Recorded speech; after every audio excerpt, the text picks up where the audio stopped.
Le dossier de cette édition sur un phénomène qui continue de prendre de l'ampleur. Leur nombre a doublé en 5 ans. Un retraité sur 10 vit aujourd'hui à l'étranger. On a parlé de l'Espagne, on a parlé du Portugal, le Maroc est la 3e destination la plus prisée. Pourquoi? Quelle qualité de vie? Quels avantages?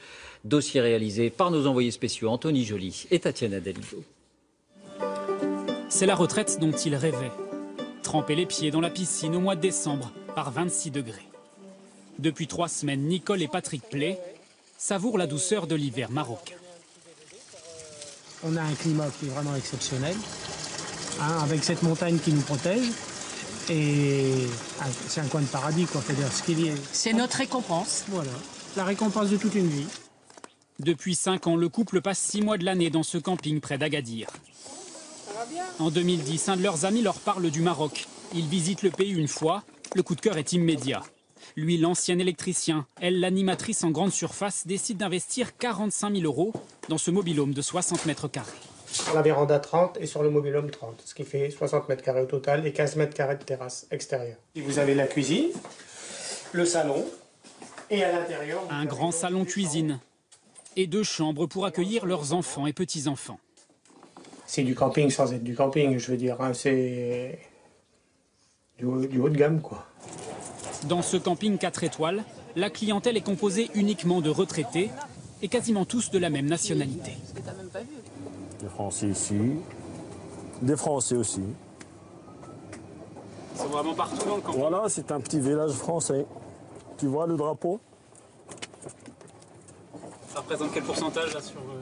Ils sont sur le 90. Des retraités pour la plupart arrivés récemment. Dans le camping, ils sont 2 fois plus nombreux qu'il y a 3 ans et la tendance gagne tout le pays. Depuis une dizaine d'années, le Maroc est devenu le royaume des retraités français. Ils sont près de 60 000 à s'être installés dans le pays et tout est fait pour en attirer de nouveaux. Vous allez découvrir derrière cette porte un village d'un tout nouveau genre, spécialement conçu pour les retraités. 163 maisons, la plupart avec piscine privée, réparties sur 28 hectares. Voici le complexe immobilier d'Yar Shemsi, littéralement les maisons du soleil. Ici, les retraités sont propriétaires et résident à l'année. Un village, gardé 24 heures sur 24 par des agents de sécurité.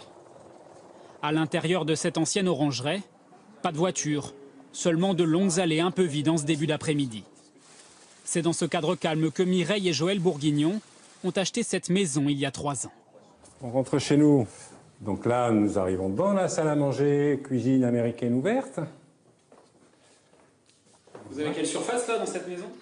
La surface totale de la maison, c'est 160 mètres carrés.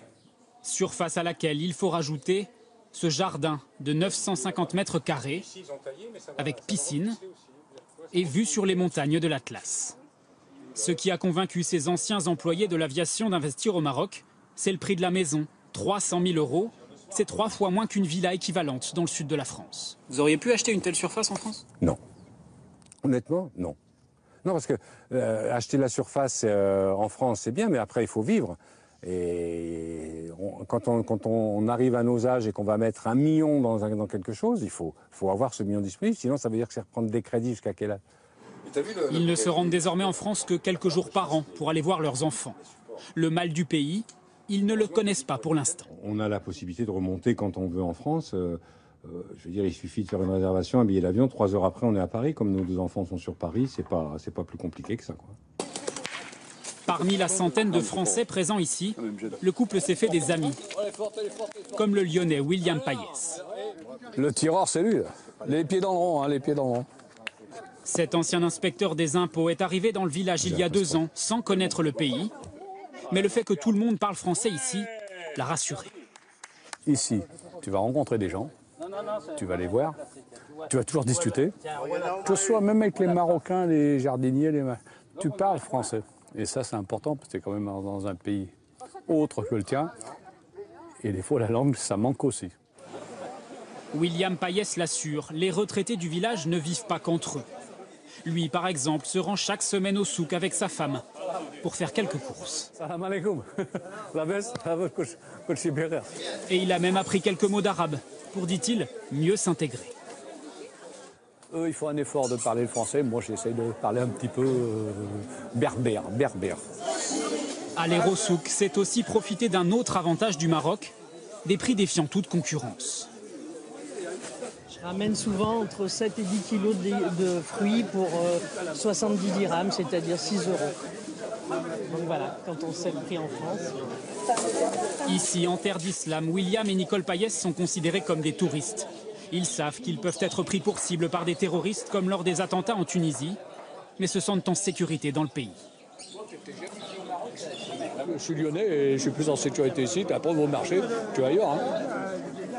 Donc ici, tu as toujours un Marocain qui va te parler, qui va te dire comment tu vas, qu'est-ce que tu veux, tu as besoin de quoi. Et il te protège. Il te protège. Ils se protègent eux, mais ils te protègent toi aussi. C'est marocain. Et les Français, ils sont sympas ici? Oui, ils sont des frères. C'est normal. Un accueil qui fait du Maroc l'une des destinations préférées des retraités français.